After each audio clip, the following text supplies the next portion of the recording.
Good evening. Welcome to part 2 of episode 12. And I hope that was a nice little break for you. We're going to jump into chapter 12 very quickly. Now, as I explained earlier, John is getting these revelations in a spirit prayer state, okay? And he's seeing things that are happening in the physical realm as well as in the spiritual realm. They go back and forth. So in chapter 12, we talk about the woman. Appeared a great wonder in heaven, a woman clothed with the sun and the moon under her feet, and upon her head a crown of 12 stars. That represents the 12 tribes of Israel. And she was with child, she cried, travailing in birth, and pain to be delivered. And then there appeared another wonder in the heaven, and behold, a great red dragon. Now, the word dragon is the same word in Hebrew as serpent. Okay? 7 heads, 10 horns, 7 crowns upon the heads. We will go into that at another time. I just want to make sure that you understand that this happened long ago. All right? The tail drew a third part of the stars of heaven and cast them to the earth. Dragon stood before the woman who was ready to be delivered of child and to devour it as soon as it was born. Well, so she brought forth a man-child, we know who that is, who was to rule all the nations with a rod of iron. Her child was caught up unto God and to his throne. And the woman fled, the woman being now Israel and the church of God. All right, you hate to call it a church, but that's what it is. Fled to a place that was prepared by God, and she'd stay there 1,203 score days, or 1,260 years. And what we see here was that there was a war going on in heaven where Michael and the angels fought against the dragon, and the dragon fought and his angels, and he prevailed not. And they got booted. All right? So the great dragon was cast out, the serpent called the devil, and Satan, Satan or Hasatan in Hebrew means the enemy. And this enemy deceives the entire world. So he was cast out into the earth. And then they said, in the spirit, a loud voice in heaven said, now has come salvation and strength in the kingdom of our God. And they overcame him by the blood of the Lamb and by the word of their testimony. They loved not their lives unto death. Okay, so this is a very fast spiritual picture of the war in heaven and Satan's minions getting cast down to the earth. Okay, and when that happened, it says in verse 12, rejoice, you heavens, and you that dwell in them, but woe to the inhabitants of the earth and the sea.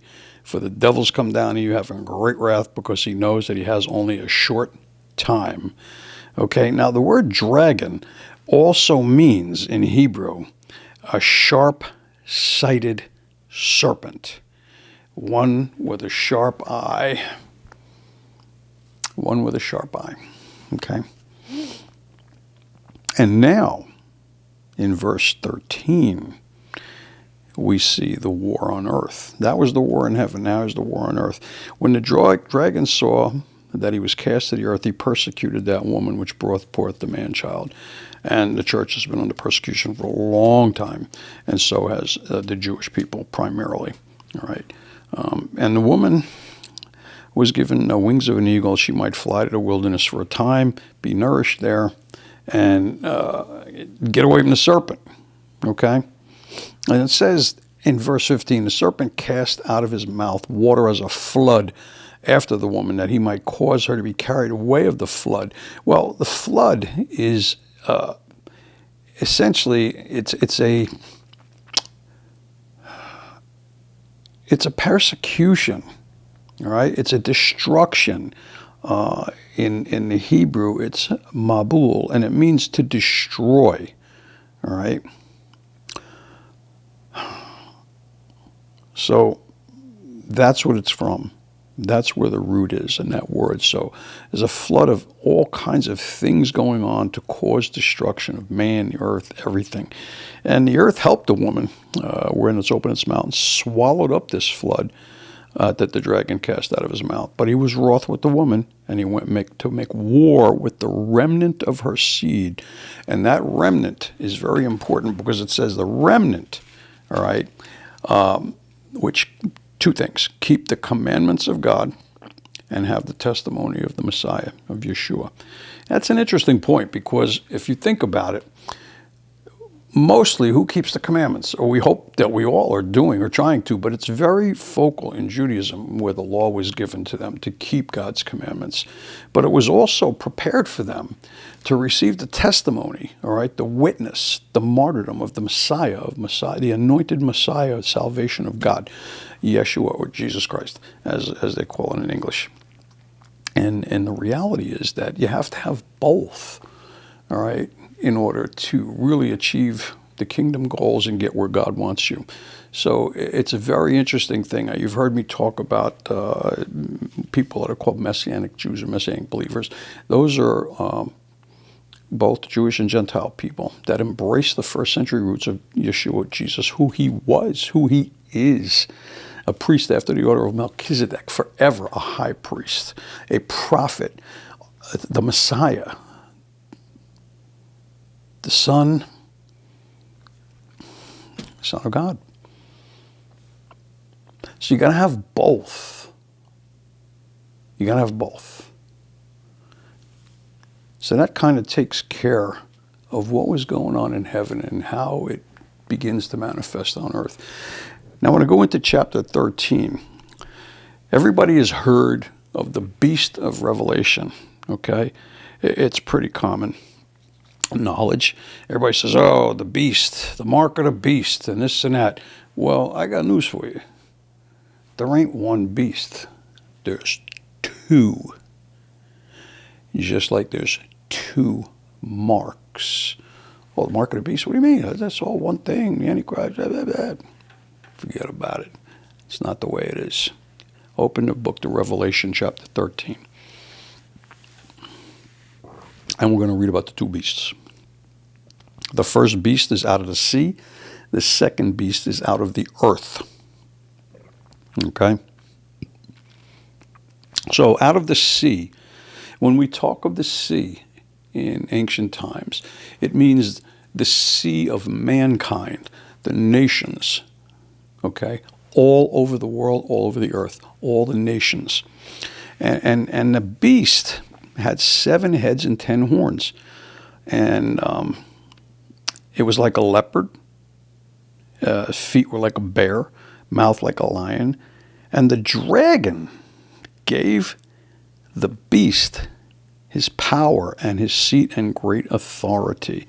Now, when we talk about head, I saw one of the heads. A head is Rosh in the ancient language, Rosh. Now, it doesn't mean Russia, like a lot of people say when they talk about Ezekiel 38 and 39, which we will be discussing at length. But rather, it is the head or the authority, the principal or the chief, the president of a particular country, the leader. That's it. Okay. And you can see that in the Strongest Concordance number 7217 in the Hebrew Concordance in the back. And by the way, that flood we talked about, not only that destruction, by the way, just to go back for a second, also means confusion and fear. All right. Now look what's going on in the world today. We have confusion and fear. Why is that? What is this beast that we're talking about? All right. Well, it said, I saw his head, is wounded to death. The wound was healed, and all the world wondered after the beast. And they worshipped the dragon that gave power to the beast, and all those that worshipped it. This beast was also given a mouth, speaking great things and blasphemies and power over the people for 42 months.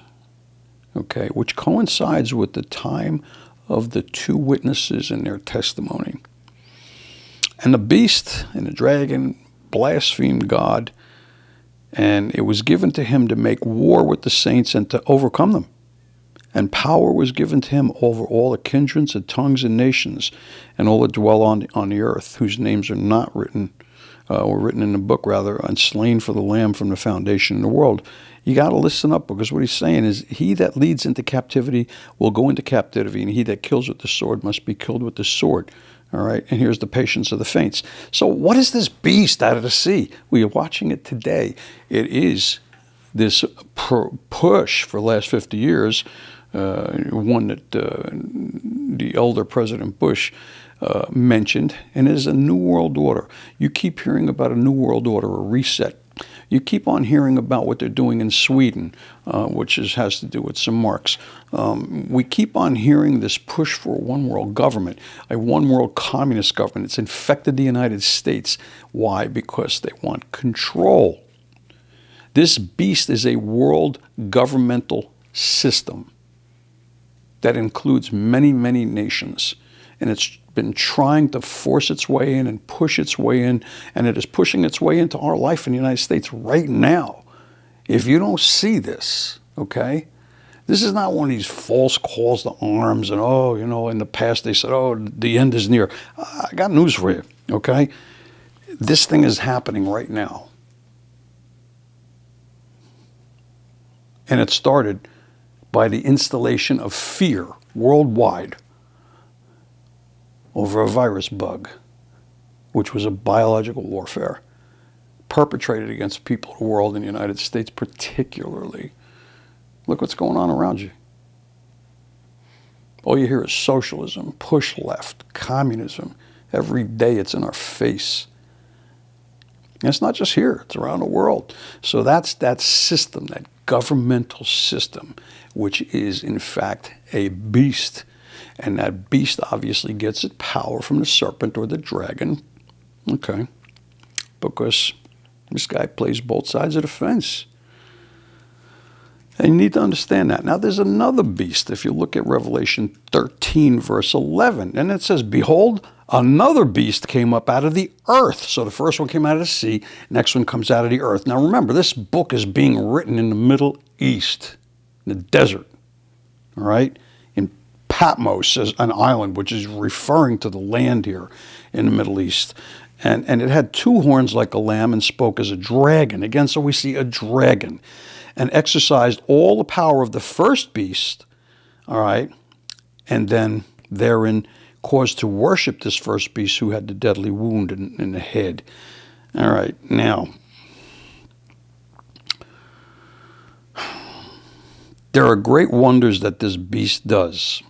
Deceives those that dwell on the earth, does false power, false miracles, had a sword wound, as they say, and didn't live, but had power to give power unto this beast, the image of the beast, that it could actually speak and cause as many to wonder, both big and small.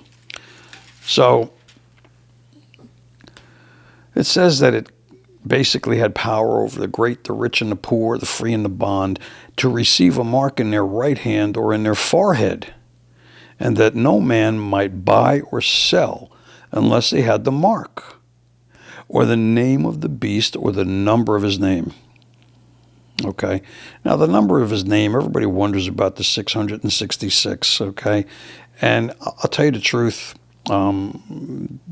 that's one you're going to want to have to study on your own.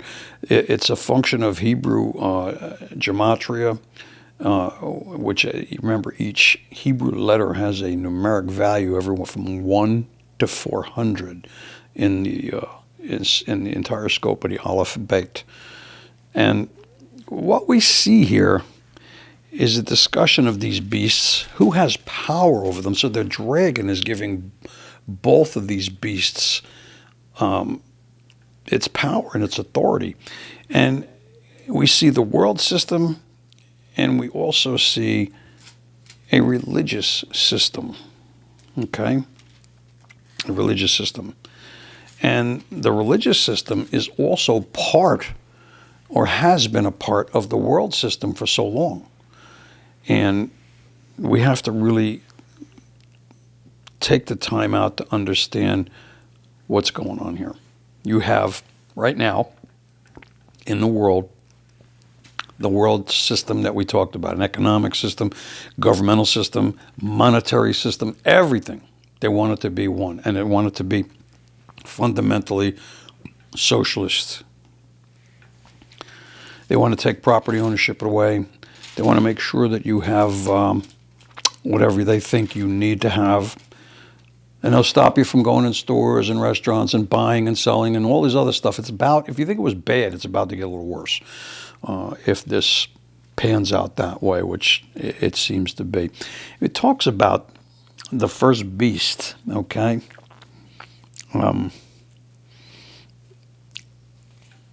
The religious beast that they're talking about had a major head wound. A major head wound means when the leader of the movement or whatever it is, the power structure, is eliminated or crushed. Now, if you remember, we talked about a caliphate that lasted 1,200 and some years, beginning in the year 632 A.D. and ending in the year 1922 A.D. That was the Ottoman Empire.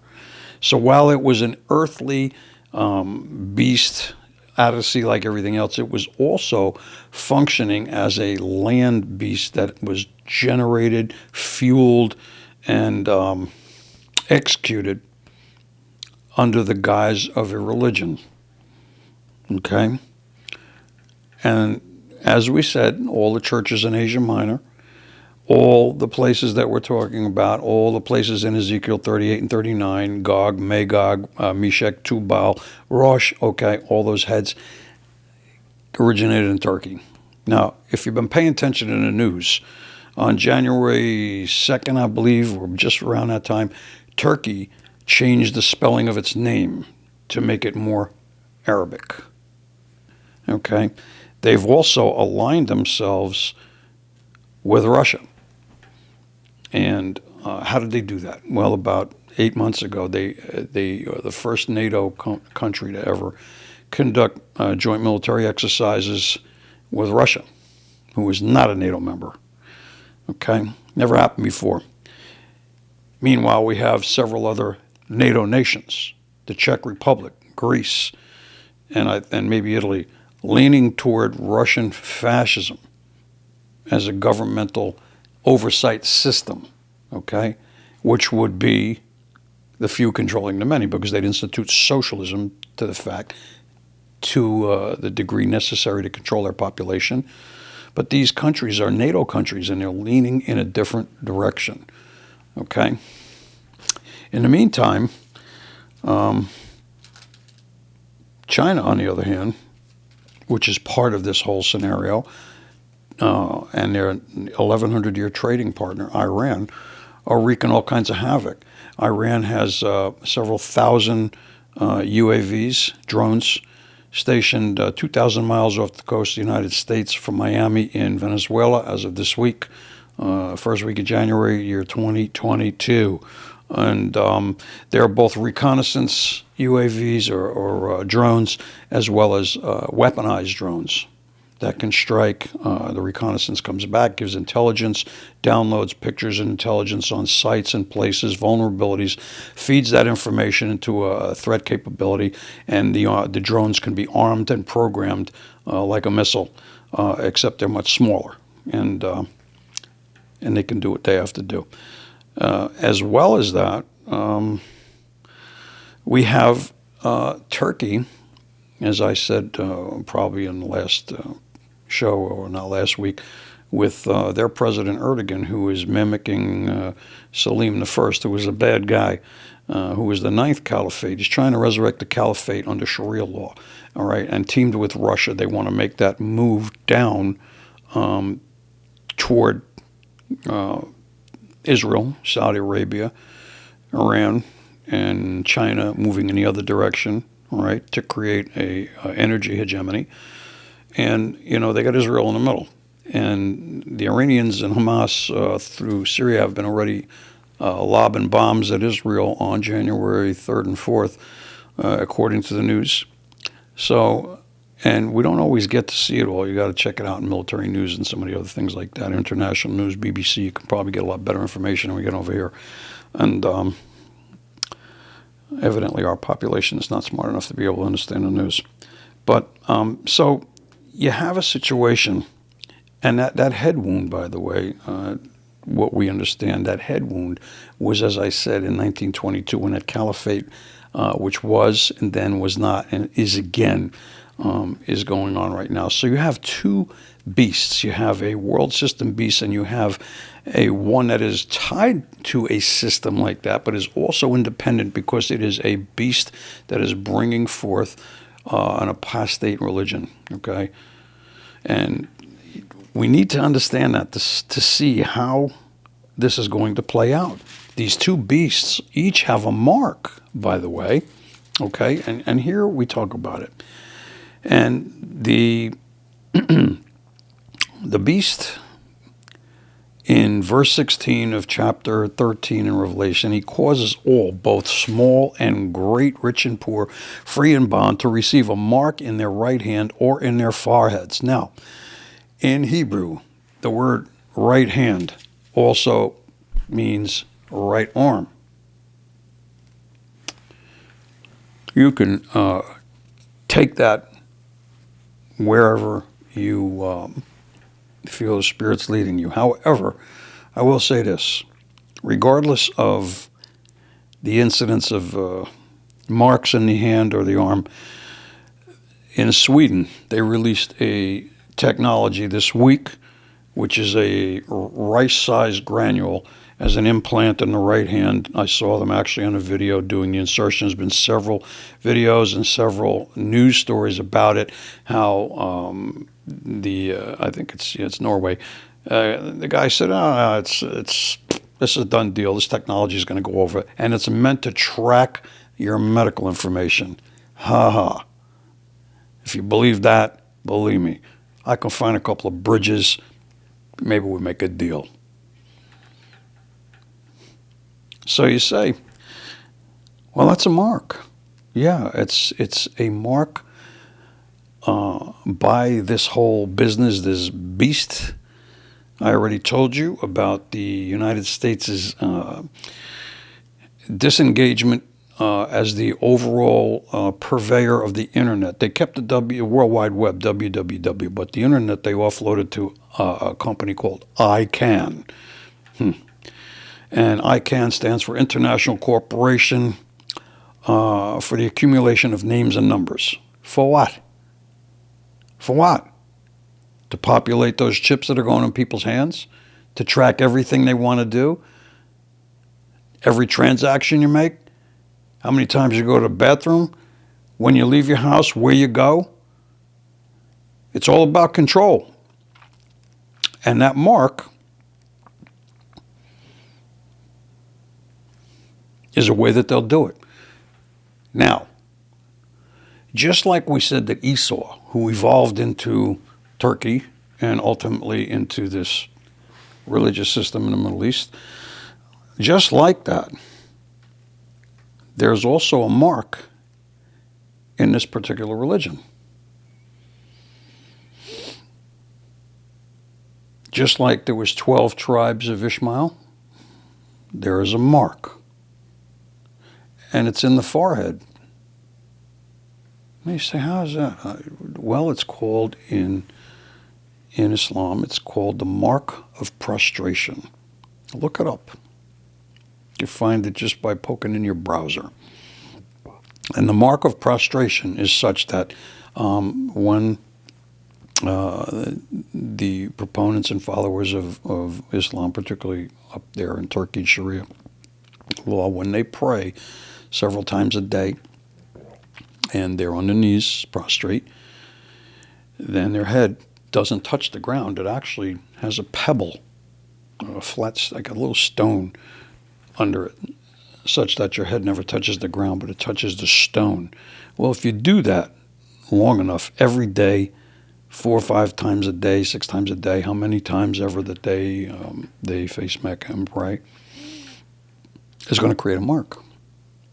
And it's called the mark of prostration in Islam.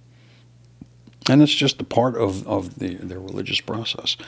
So we have to be able to get this and understand that there's a lot more going on here than is believed. All right? So now we jump into chapter 14 very quickly. We want to begin to talk about that a little bit because it'll lead us right into the vile judgments and back into 16 where we spoke about this some time ago. And then once we get past that, we're going to jump right into chapter 17 to discuss the harlot. All right? And where that harlot comes from.